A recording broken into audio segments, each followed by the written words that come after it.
Ini kurang kurang ini suaranya.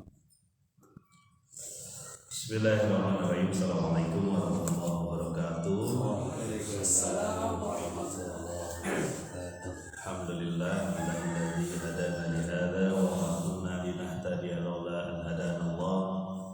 Asyhadu an la ilaha illallah wa asyhadu anna Muhammadan abduhu wa rasuluhu la nabiyya ba'da.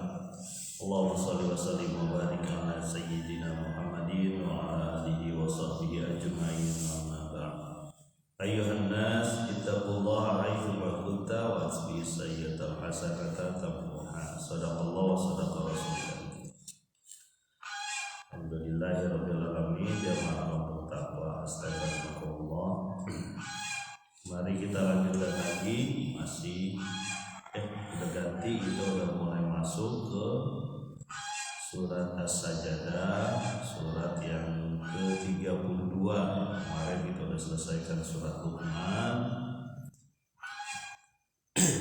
Sebelum kita masuk ke dalam ayat satu persatu, mari kita lihat dulu gambaran umum dari surat ini, surat As-Sajdah. Namanya aja surat As-Sajdah. Di situ ada ayat yang Nabi memerintahkan, menyunahkan untuk sujud tilawah,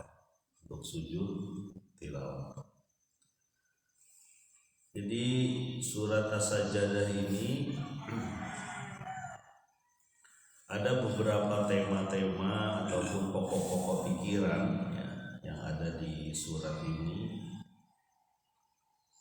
Yang pertama adalah pokok-pokok pikirannya pernyataan dari Allah bahwa Rasulullah itu memang utusan dari Allah Rabbul Alamin. Karena banyak yang meragukan, waktu itu banyak yang meragukan, ada yang bilang ada ini cuma belajar dari orang-orang terdahulu terus menyampaikannya ke kita gitu ya. Apa sih kalau bahasa kita, dia pasti ngambil dari dongeng-dongeng waktu dulu, asatirul awalin ya. Jadi yang pertama itu. Yang kedua, disebutkan sifat-sifat uluhiyah, sifat-sifat Allah. Jadi ini salah satu bagian akidah, bahwa bagian ini di surat ini juga menyampaikan sifat-sifat Allah yang menciptakan alam ini, yang mengatur segalanya. Kita sampaikan juga bahwa surat ini makiyah. Makiyah berarti sebelum hijrah, sebelum Nabi SAW hijrah ke Madinah. Berarti tema-temanya memang banyak keimanan. Beda dengan Madaniyah. Kalau Madaniyah itu dikuatkan juga dengan syariat ya, dengan praktek langsung ya. Bagaimana keimanan itu direalisasikan atau diterapkan ya, ke Madaniyah. Tadi kembali pertama tentang pernyataan bahwa Rasulullah itu memang diutus oleh Allah Subhanahu wa taala. Yang kedua tentang sifat-sifat Allah ya. Bagaimana Allah menciptakan langit, bumi, seluruh kehidupan. Kemudian yang ketiga, di sini disebutkan setelah sifat-sifat Allah juga disebutkan tentang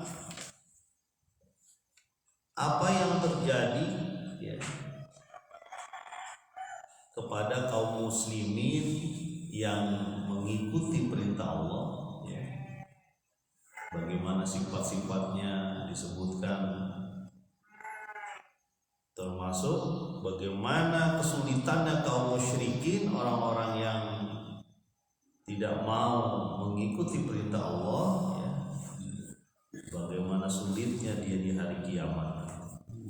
disebutkan di sini, termasuk bagaimana kaum musyrikin, kaum yang tidak mengenal Allah atau tidak mau mengenal Allah, kaum yang bermaksiat, berbuat durhaka itu memohon-mohon kepada Allah supaya bertobat di saat yang sudah tidak tepat ya.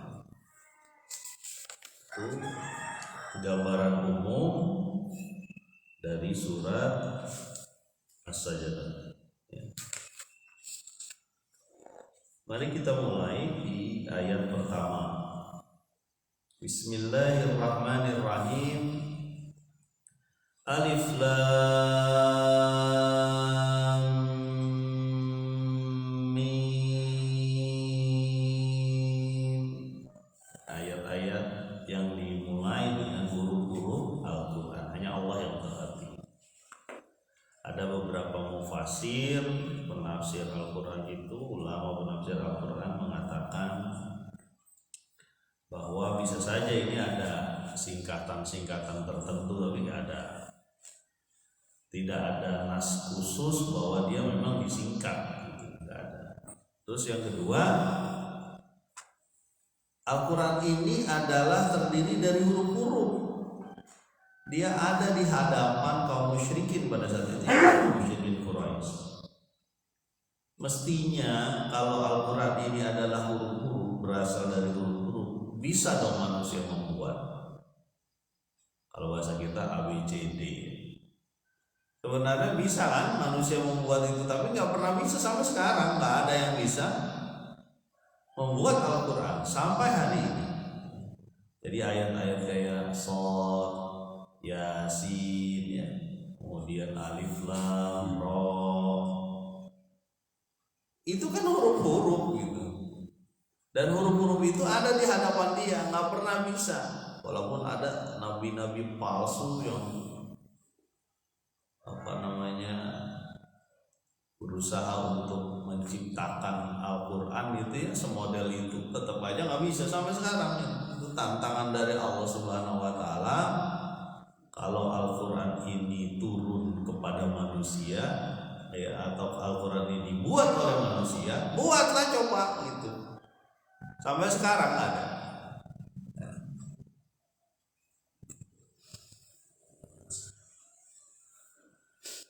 Jadi surat yang diawali ya dengan huruf-huruf ini gak cuma satu ya, Ain, Sin, Shad, ada banyak ya. Jadi itu sebenarnya mengingatkan kita lagi bahwa Al-Quran ini memang dari Allah. Kalau dari manusia sudah banyak manusia yang buat Al-Quran mungkin kan, sampai sekarang nggak ada. Dan Al-Quran ini itu dihafal orang.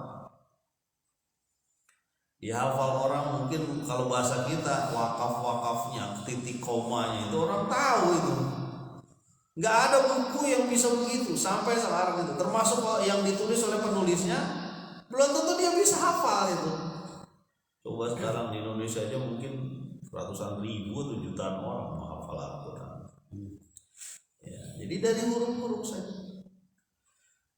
Tapi dari huruf-huruf itu juga pengaruhnya sampai ke hati kita, sampai menggerakkan banyak orang ya. Kita bisa datang subuh ini juga kan digerakkan Al-Quran. Kalau enggak berat banget ya. Sangat-sangat berat. Ayat kedua, Tanzilul kitab la raiba fihi mir rabbil alamin. Jadi Alkitab ini diturunkan tidak ada keraguan. La raiba fihi, mirip seperti ayat-ayat pertama surat Al-Baqarah ya. La raiba fihi mir rabbil alamin, dari Tuhan semesta alam. Jadi diturunkan ini memang dari Allah. Ya, itu tadi kami sampaikan ya bahwa salah satu pokok pikiran di surat As-Sajdah ini ya, membuktikan bahwa Rasul itu memang utusan Allah. Yang kedua disebutkan kedekatannya dengan Allah Subhanahu wa taala, Rabbil alamin, dekat dengan Allah. Ya. Ada gak yang meragukan kerasulan Nabi Muhammad? Ada, orang-orang sebelumnya kan meragukan. Ya. Sampai ada yang pernah menyatakan gak pernah ada tuh di kitab-kitab kami nama Muhammad misalnya. Padahal yang namanya Rasul itu la nufarriqu baina aydihim, kita tidak membeda-bedakan mereka. Semua Rasul, ya, kita semua beriman. Kita semua beriman dengan Ibrahim, bahasa sononya Abraham. Ya. Kita semua beriman dengan Musa, bahasa sananya Moses. Ya. Kita semua beriman kepada Daud, bahasa sananya David. Jadi kalau ada yang namanya David itu sebenarnya dari Daud. Ya. Kita semua beriman kepada Gibril apa tuh namanya? Gibran. Ya, bukan Gibran, beda. Gibran mah ponakannya. Kita semua beriman dengan Isa, bahasa sananya Yesus. Jadi kalau ada yang bilang umat Islam kan beriman dengan Yesus, itu Isa. Beriman sebagai nabi, bukan sebagai Tuhan atau anak Tuhan. La nufarriqu baina aydihim, kita enggak membedakan mereka, membedakan Rasul. Nah, semua itu sama. Arus utamanya adalah menyembah Allah dan tidak menyembah makhluk. Itu arus utamanya. Termasuk tidak menyembah kekuasaan, tidak menyembah harta, ya, tidak menyembah pasangan, tidak menyembah ilmu, tidak menyembah usia. Ya, tidak, apalagi pohon. Ya. Katanya dulu di sini ada pohon kemang, dianggap angker dulu ya. Katanya dianggap angker. Ininya gimana tuh waktu itu? Ditebangnya gimana tuh? Katanya kan ada tua aja ya Pak. Hah? Ada tua aja usia. Mati sendiri. Mati sendiri. Mudah-mudahan aja mati juga dengan orang-orang yang biasa nyajen di situ. Artinya mati itu ritualnya mati. Sekarang udah nggak ada namanya, mudah-mudahan. Tapi nggak cuma di sini Pak, di tempat lain juga ada yang begitu. Ya, kan pernah saya sampaikan, jangankan kemusyrikan itu model kayak gitu ya, melarung ke laut kan, sesajen ditaruh di laut sama kepala kerbau itu masih ada tuh, bahkan jadi budaya. Budaya itu ya nggak boleh. Budaya itu harus yang sesuai syariat Islam baru boleh. Kemana berbunga laut yang meninggal kayak. Iya, kalau nabur bunga sih masih inilah ya. Tapi kalau Makanan, model makanan tuh mungkin banjir ya, makan ya. Karena kan dulu Nabi juga pernah nancepin di kuburan ya, nancepin pelepah kurma ya, kurma ditancepin. Masalah nanti apakah ringan atau tidak siksaannya itu kan nanti urusan Allah Subhanahu wa Ta'ala. Kemarin juga saya sampaikan bahwa kita tidak pernah tahu di mana kita akan meninggal. Ya, ayat-ayat terakhir surat Luqman kemarin, manusia itu tidak pernah tahu apa yang kita kerjakan besok, apa yang kita kerjakan nanti sebentar lagi 2-3 menit ke depan, kita nggak pernah tahu. Betapa lemahnya manusia kalau tidak mau menyembah yang Maha Tahu. Jadi la raiba fihi, tanzilul kitabi la raiba fihi, tidak ada keraguan. Ya. Al-Quran ini nggak ada keraguan. Semua syariatnya memang sesuai dengan manusia. Contoh, syariat yang sesuai dengan manusia apa? Melarang hak orang lain kita rampas. Ya. Tidak boleh menzolimi. Karena inna zulma zulumatun yaumal qiyamah, sesungguhnya kezaliman itu menjadi kegelapan di hari kiamat. Kalau kita ngambil tanah orang Pak, itu jadi kegelapan kita nanti ya, walaupun sejengkal Pak. Pak Indra tuh harus jelas tuh di belakang rumah itu sejengkal, jangan-jangan tanah orang nggak dia beli dia. Bener. Karena sejengkal saja itu bisa jadi bermasalah. Jadi ada satu kisah begini Pak, Said namanya. Said diadukan ke Marwan bin Hakam kalau nggak salah. Diadukannya begini, bahwa Said itu yang mengadukan tuh namanya Arwah, ya, bukan arwah ya, Arwah. Jadi Jadi dia bilang begini, wahai Marwan bin Hakam. Marwan bin Hakam itu khalifah ya. Said ini mengambil tanah saya, ya. Bahwa ini adalah tanah saya, bukan tanahnya Said bin Said ya ceritanya. Kemudian Marwan bin Hakam ini manggil Said, dia kan pemimpin ya waktu itu. Wahai Said, kamu bohong ya? Masa ibu-ibu ini ngomong bahwa ini tanahnya? Ya, ini bahasa saya. Kalau bahasa hadisnya, apakah kamu? Nah gitu. Ini bahasa bagus begitu ya.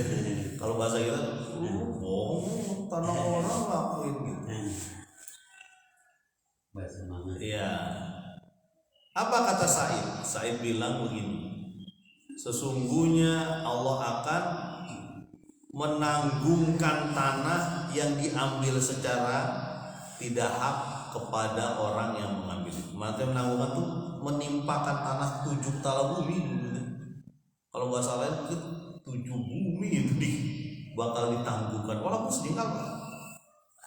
Kemudian kata Marwan bin Hakam itu bilang, ya udah kalau gitu saya nggak perlu bukti lagi, ya. Karena dia ingat kalau bahasa lainnya begini, sejengkal aja nggak mungkin saya ambil tanah orang gitu. Nah kemudian Said ini ngomong, ini hati-hati Pak ya, karena ulama ataupun orang yang beriman berilmu itu bisa berdoa dan doanya itu sering terkabul Pak. Apa dia doa? Kalau perempuan ini bohong, ini kata saya, kalau perempuan ini bohong bahwa ini tanah adalah tanah dia, maka butakanlah matanya. Coba sampai bilang gitu. Terus matikanlah dia di tanah itu. Oh masya Allah, ini doa orang soleh ya tiba-tiba. Dan disebutkan ternyata beberapa saat setelah itu ibu-ibu ini yang mengaku sebagai tanahnya ini ya, tanahnya yang menggugat Said ini benar Pak buta matanya. Dan dia meraba-raba itu jalan tuh meraba-raba. Jadi bohong gitu. Meraba-raba, kemudian masuk ke tanah itu ada lubang, mati di situ, langsung jadi kuburnya. Masya Allah. Jadi hati-hati dengan doa-doa orang soleh atau menzalimi orang soleh. Makanya disebut apa? Darah ulama beracun. Artinya beracun itu kalau ditumpahkan habis siapapun itu. Ya itu salah satu syariat ya. Syariat dalam Al-Quran itu diantaranya adalah tidak bisa kita menzalimi orang lain. Ya, kalau kita kan kadang-kadang karena berpuasa sedikit saya pindahin patok lagi gitu. Mana jangan sampai terjadi itu. Dan sebenarnya nggak cuma patok ya, nggak cuma tanah, begitupun hak orang lain dalam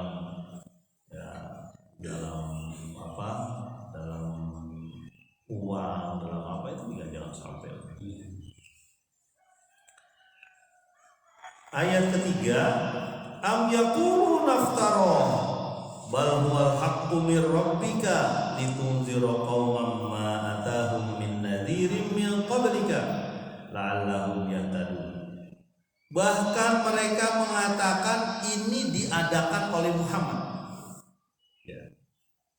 Yaqulu naftar, artinya diadakan itu ini barang baru diadakan oleh bal huwal haqqu mir rabbika, bahkan dia adalah benar dari Tuhanmu ya Muhammad. Ya.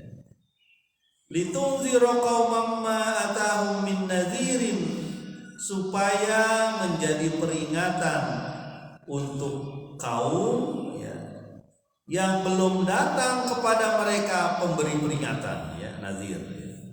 Min qablika la'allahum yahtadun, supaya mereka mendapat hidayah petunjuk. Jadi am yaqulu naftara, orang-orang Quraisy itu bilang apa? ini adalah sesuatu yang diada-adakan, ya, bohong.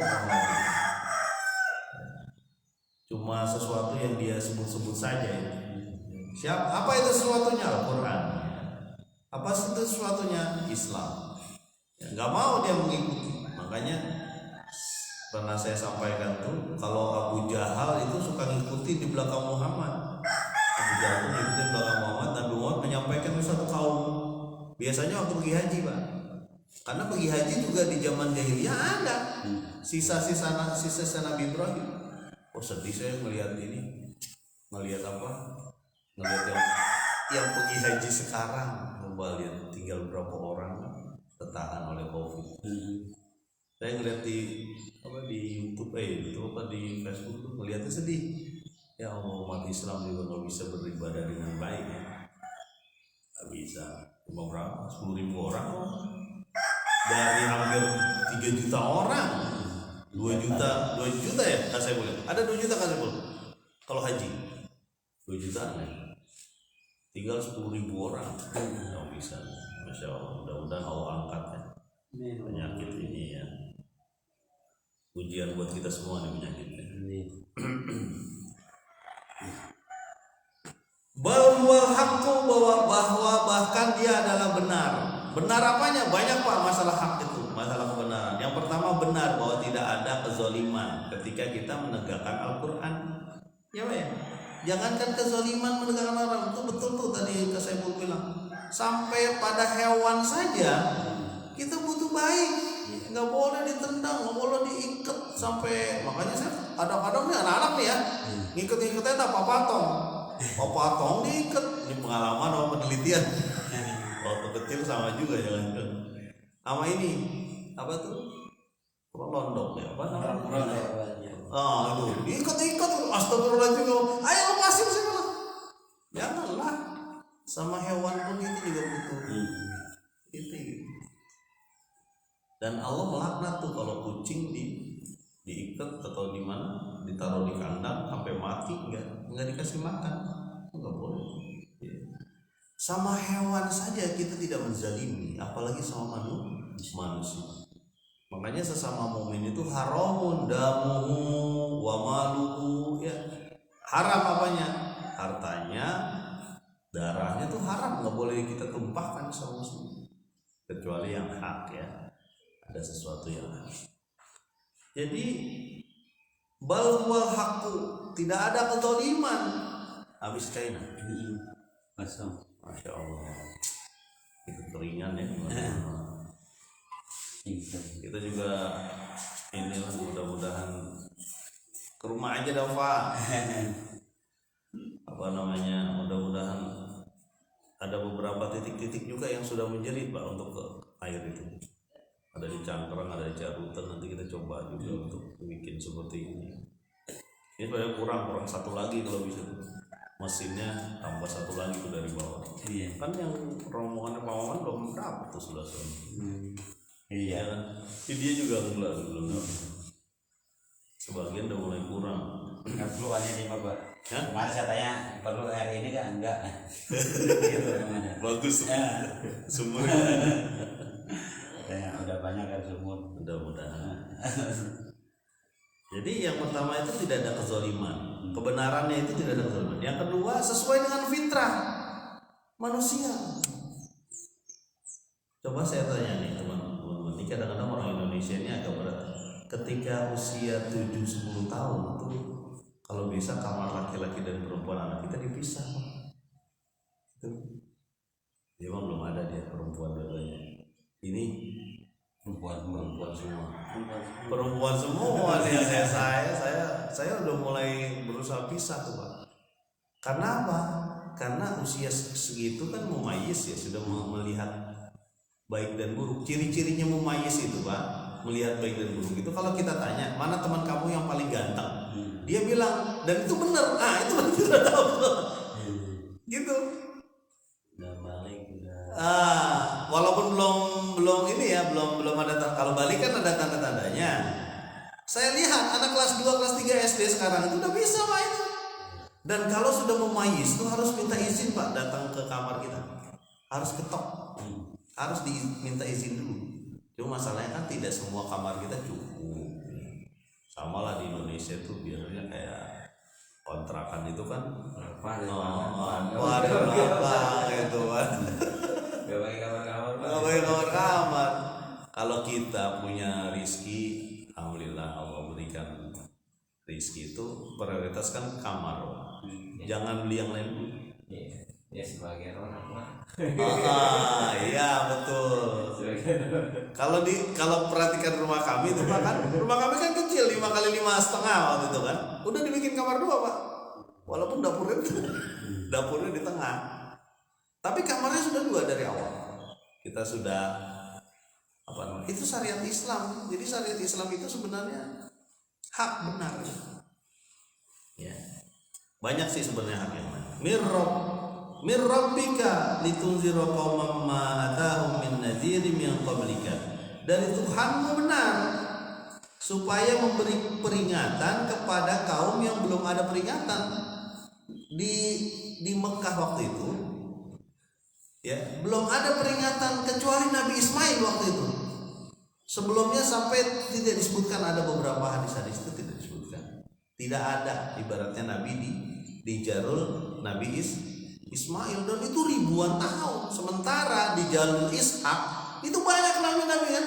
Habis Ibrahim, Ishak, Yakub, Ayub, Su'aib, terus sampai Isa, Sulaiman, Musa. Itu jalurnya Ishak. Tapi jalurnya Ismail enggak ada kecuali Nabi Muhammad SAW. Jadi supaya memberi peringatan. Dan pertanyaannya adalah apakah mereka itu sudah mengenal Allah? Sudah. Cuma ngaco jadi karena udah puluhan ribu tahun. Kan haji tetap ke situ kan? Ya kan? Bapaknya Nabi Muhammad namanya hamba Allah. Ya kan? Bapaknya Nabi Muhammad siapa namanya? Hamba Allah. Alhamdulillah. Jadi sebenarnya ada itu sisa-sisa ini, cuma karatan udah lewat. Udah akhirnya di sekeliling Ka'bah itu udah banyak berhala gitu. Dan masalahnya bukan cuma berhala Pak, di situ masalahnya nafsu yang disembah. Kepemimpinannya Abu Jahal bakal goyang kalau Rasulullah SAW bergerak di situ. Makanya termasuk Abu Sofyan, tapi Abu Sofyan masuk Islam. Jadi belum ada pemberi peringatan. La'allahum yahtadun, supaya mereka mendapat hidayah petunjuk.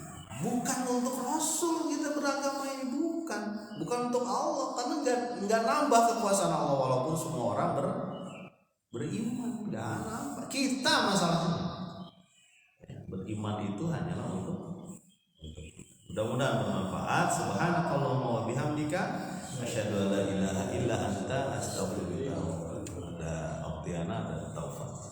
Mudah-mudahan tetap semangat ya. Dimanapun lah kita berada. Amin. Assalamualaikum warahmatullahi wabarakatuh. Waalaikumsalam warahmatullahi wabarakatuh.